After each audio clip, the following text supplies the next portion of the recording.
Okay, basement series number 2. I'm going to do some stuff from the floor that can be done on a bench in a gym or anything else. But I'm going to use this same 30-pound kettlebell. All right, I'm going to use a towel to put between my knees, but you can put a slam ball between your knees or any weighted ball or anything like that. Because we're going to do single arm stuff again, because its efficiency is really good because doing that single arm stuff kind of forces the rest of your body to adjust to that, and you get anti-rotation. So your midsection has to do some work in order to balance and all that kind of stuff. So it's again, when you're looking for efficiency, it's a really good and effective way to do it. And again, I'll hold the kettlebell in a couple of different ways to show you different ways that it can be done. All right, so I'm going to start while I'm flat on my back here. I'm going to put this towel between my knees, feet nice and flat. I'm going to take this kettlebell, and the first way I'm going to do it is I'm going to hold it by the handle and let the back of it come onto my arm right there. Okay, I'm going to use my opposite hand into the floor. Should be a little arch in the back, shouldn't be totally flat, right? I'm just going to ease this down, let my elbow touch the floor, and back up, nice and smooth. Right, when I do that, now my body has to adjust and shift to try to keep things nice and flat and level. 3,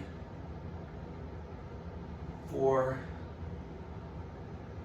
and 5. Okay, and then I'll switch it over to the other side. Okay, and down onto the floor, tap the floor, and back. 1, 2, 3, 4, and 5. Okay, now I'm going to take this and I'm going to grab it by the ball, just like we did the arm curls in Basement Series 1. I'm going to bring it right to the base of my rib cage. Okay, and I'm going to reach it out over my head, tap the floor, and come back. Okay. You can try to reach that out beyond your head as far as you feel like you can go. But again, I want to keep that slight little arch in my back. 3, 4,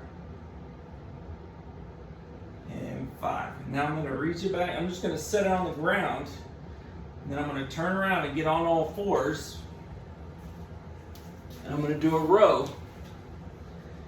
Okay. I'm going to bring my knees to about hips width.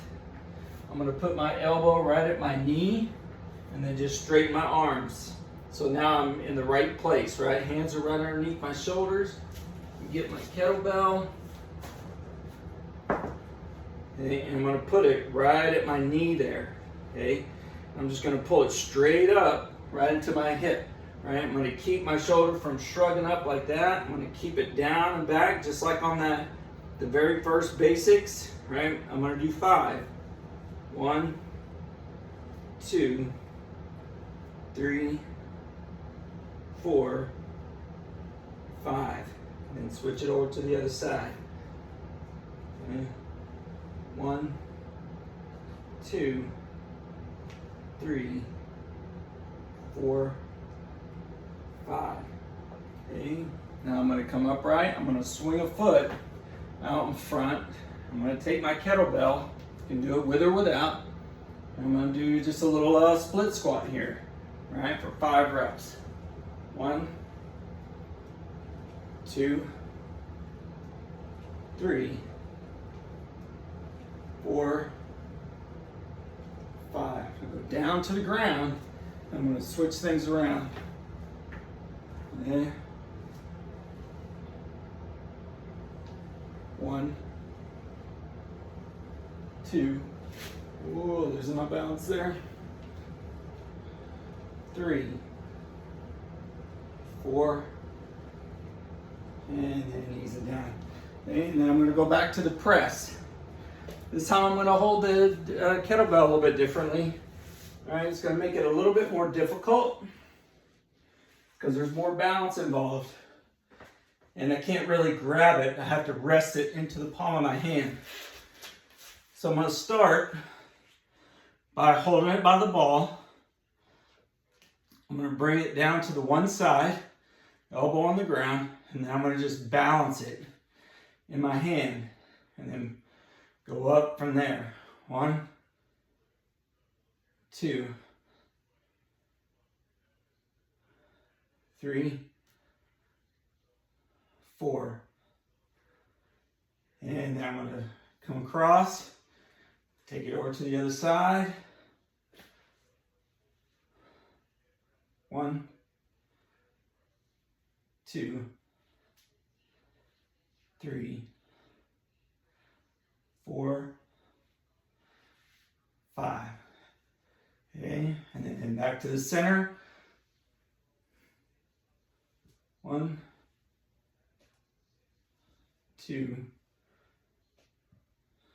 3, 4, 5. Okay, and then back on all fours. Okay, so I'm going to add a little difficulty on this one.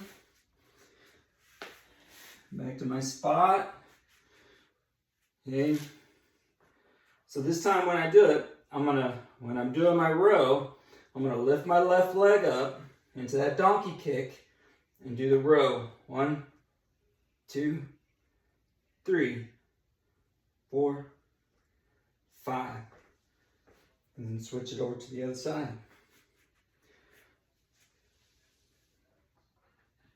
1, 2, 3, 4, 5. Okay, and then back to here. 1, 2, 3, 4, 5. 1, 2, 3, 4, 5.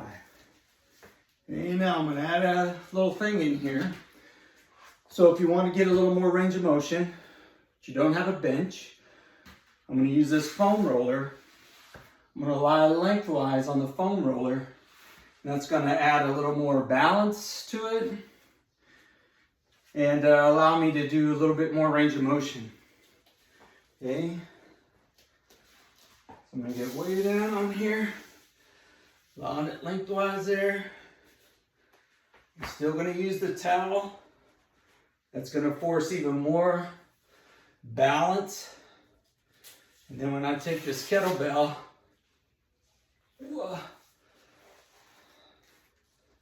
okay, again, I'm going to put it on the ground there. Use my other hand as balance.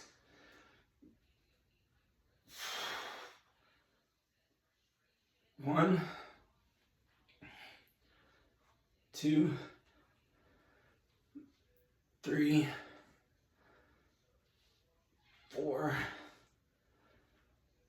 5. Back to the other side.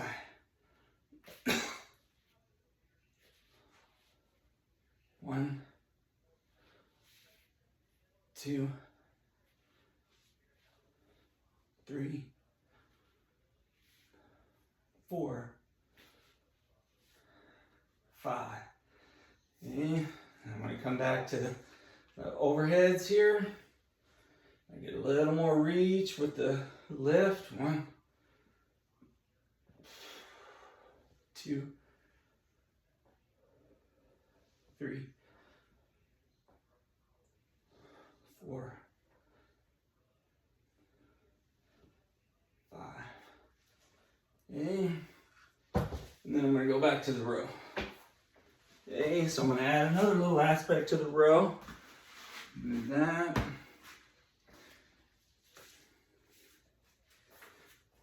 So I'm going to go back to the same row, but I'm going to move the leg with the kettlebell. Right? So as I lift the kettlebell, I'm going to do the donkey kick. 1, 2, 3, 4, 5. And to the other side. 1, 2, 3, 4, 5. And then back to the split squat. 1, 2, 3, 4, 5. 1, 2, 3, 4, 5. Okay, another quick, time efficient, body efficient exercise. You can do, I've done this many times with clients, do 3 rounds of 5 of everything before you move on. So 3 rounds of 5 of the press, 5 times on each side, and then back over 5 times, right? Do the 3 rounds, one right after the other. Then do the overheads, and you can do 10 or 15 or 20 of those. And then 3 rounds of 5 on each side with the row. 3 rounds of 5 of the split squat. Can really compile it, because again, volume wins over weight or anything else. What you want is muscle fatigue. All right, another quick one.